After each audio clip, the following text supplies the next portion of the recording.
Dan Schneider may love feet, but you know what he doesn't love? Black people dating white people. Seriously, I was watching Victorious the other day and couldn't stop thinking about how Tori and Andre would have made a great couple, and how I wondered why the show never went in that direction. And some things started to click in my brain that I never picked up on as a kid. As I've been rewatching these shows for my videos, I've noticed some consistent patterns from Dirty Dan that he doesn't seem to let black characters ever date the white characters. And this pattern seems to appear in nearly all of his shows. Drake and Josh, iCarly, Victorious, Zoey 101, hell, even fucking Henry Danger. If something happens once, it may be a coincidence, fine, and maybe it means nothing, right? But if it happens over and over, then that, raises some eyebrows to say the least. Let's be real, if Andre was the same exact character with the same personality, but instead of Andre, he was a white guy named Ricky or something who looks like this, he and Tori 100% would have dated, no doubt about it. Even when every other character was hooking up left and right, Andre in Victorious got ignored and cast aside time and time again. And I've never seen anyone expose him for this. There's been lots of discussion about his gross foot obsession and his general creepiness, but no one talks about his personal ban on interracial relationships. So today we're going to take a look back at some of these examples of Dan Schneider treating the black characters differently when it comes to the dating subplots of his shows, because there are some repeated patterns in these shows that are pretty hard to deny. Overall, I think there's definitely enough evidence to prove that he's not just Dirty Dan, he's also Racist Dan, and some might even just call him Ku Klux Dan. Let's dive into why.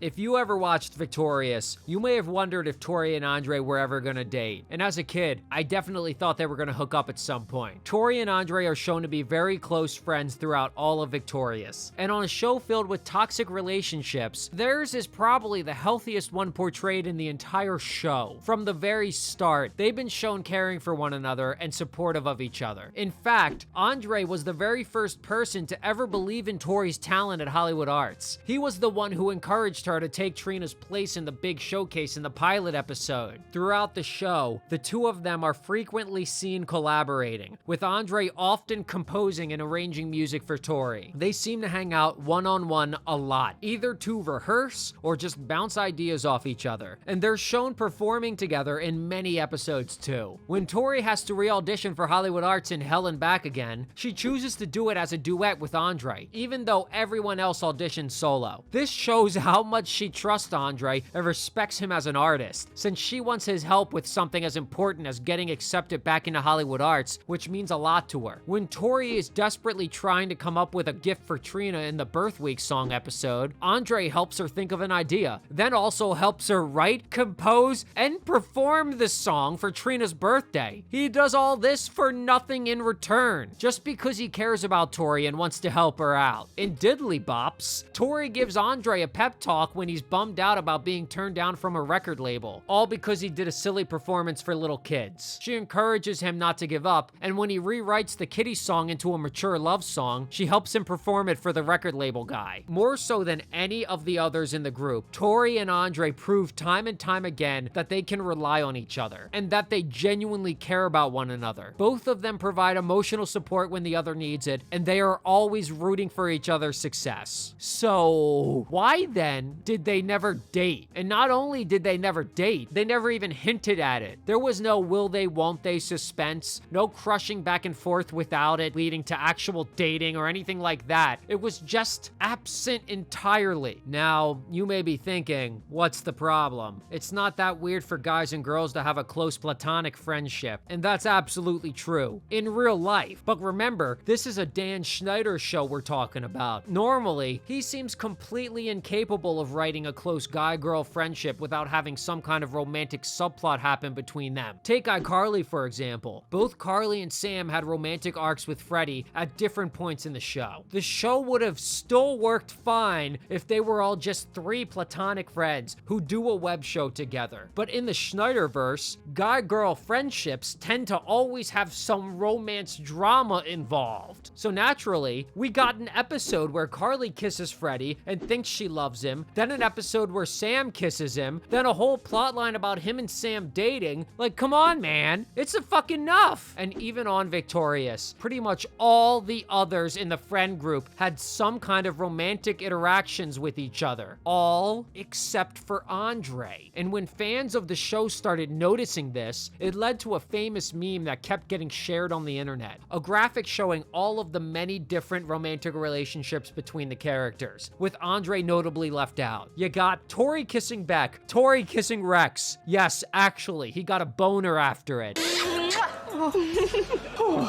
Oh, take me home. Tori and Robbie even kiss in a video that was posted on the Slap. Robbie kissing Kat. Robbie kissing Trina. Jade and Beck dating. Beck kissing Kat. Like, come on now. They're all fucking intermingling and swapping spit with each other. And this got me thinking, what's the real reason for leaving Andre out like this? What is it about Andre that makes Dan Schneider treat him differently than the other main characters? And the only thing I could come up with, unfortunately, is that the reason for the different treatment comes down to Andre's race. For whatever reason, Dan Schneider did not want to depict a black character dating a white character. You know I'm half Latina. Even though in real life, people date people from other races and backgrounds all the time, Dirty Dan preferred to show black characters only dating other black characters, or not dating at all. Although Andre was not involved in any of the dating subplots with the main cast of white girls, he was given a girlfriend in a couple of episodes. In Prom Wrecker, his girlfriend was a girl who was obsessed with making out with him, portrayed by Tristan Mays, a black actress who formerly played young Nala in The Lion King on Broadway. Fucking crazy, I never knew that as a kid, that's for damn well sure. In another episode, called Andre's Horrible Girl, he dates a girl named Hope who is hostile, controlling, and well, horrible. Just like in Prom Wrecker, Andre's girlfriend in this one is also played by a black actress, and she and Andre break up by the end of the episode. So, not only do they limit Andre to dating just other black people, but those black girls are also portrayed poorly, with one of them shown as being hypersexual, obsessed with making out, and the other shown as being bossy, nasty, and rude? Yikes.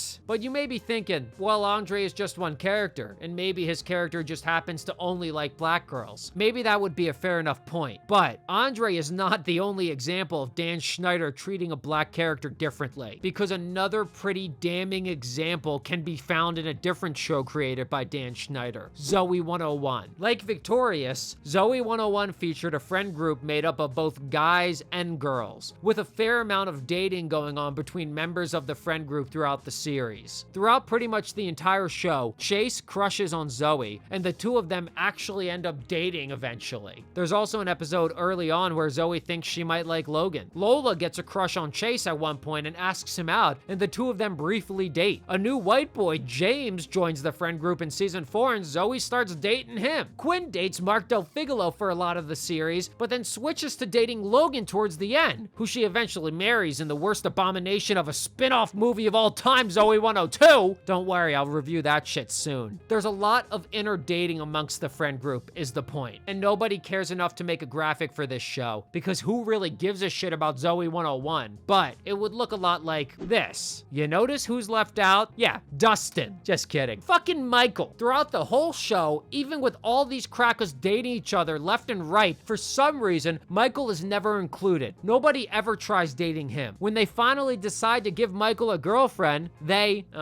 wrote an entire new character into the show named Lisa just so that he could date another black person. Why is Dan Schneider so adamant that black people are only allowed to date other black people on his shows? I don't understand. And you know what? On Henry Danger, Henry's best friend Charlotte is black, and those two also never date. They remain platonic friends for the entire length of the show. And also, on iCarly, there couldn't just be guys and girls as best friends. Friends, they had to explore the dynamic of both sets of characters dating, but suddenly, when one of those best friend characters is black, it's kept strictly platonic.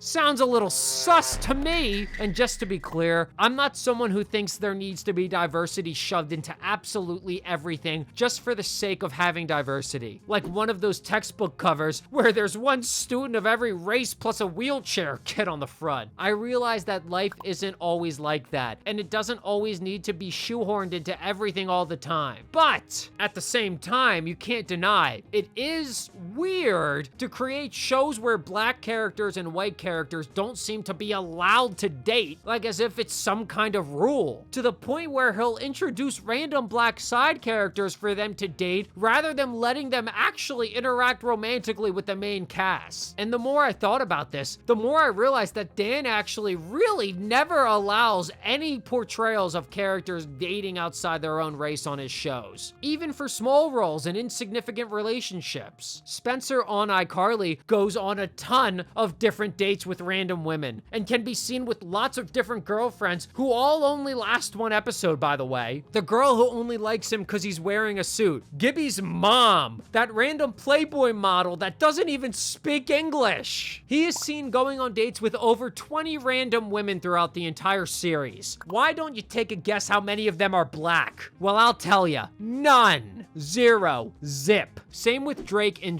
Josh. He loves going on dates with random girls, making out with girls he barely even knows. He's a man whore. Brother is not picky. So why, then, was he never, not once, seen with a girl who's a different race? You're telling me he makes out with random strangers he's never even met, but they gotta be whites only? Okay, alright, sure. And I don't see these same patterns when I look back at other shows from the early 2000s. For example, on Ned's Declassified, Cookie ends up dating Lisa Zemo, yeah, at the very end of the series, but it does happen eventually, and Mose dates Feynman, who's from Brazil. Yeah, I know that's a stretch, but still. On the Naked Brothers band, there's some puppy love between Alex and Juanita, and Nat dates Rosalina, who's part Korean. And in True Jackson VP, True dates the mailroom guy Jimmy, who, yeah, is a white guy, and Lulu dates Mikey J, who is also, you guessed it, a white guy. All these shows had one thing in common. Dan Schneider had nothing to do with them. So it really seems like Dirty Dan was the one who only wanted to portray characters dating within their own race. And if you still aren't convinced, fine, whatever. Don't take my word for it. But I recommend checking out the documentary Quiet on Set, where some former actors from All That and The Amanda Show talk about how they felt they were treated poorly by him or unequally compared to their white co-stars. Where there's smoke, there's fire. And I'm dying of smoke inhalation right now. This pile of evidence stinks bad enough to confidently label him as Dirty Dan, the big fat racist. Officially, from this point forward, Ku Klux Dan. You heard it here first. But enough of me yapping. What do you guys think? Could there be another reason why Andre from Victorious and Michael from Zoey 101 weren't part of the dating in their friend groups? Or do you think my analysis is spot on? Let me know how you're feeling in the comments, and let's kick it. And I gotta give a massive shout out to the channel and Patreon members, the Agro Army. I would never discriminate any of you based on your race. God, I just love your support. And if you're still here, that's great. Check out some other videos and make sure you're subscribed. All right, thanks for listening.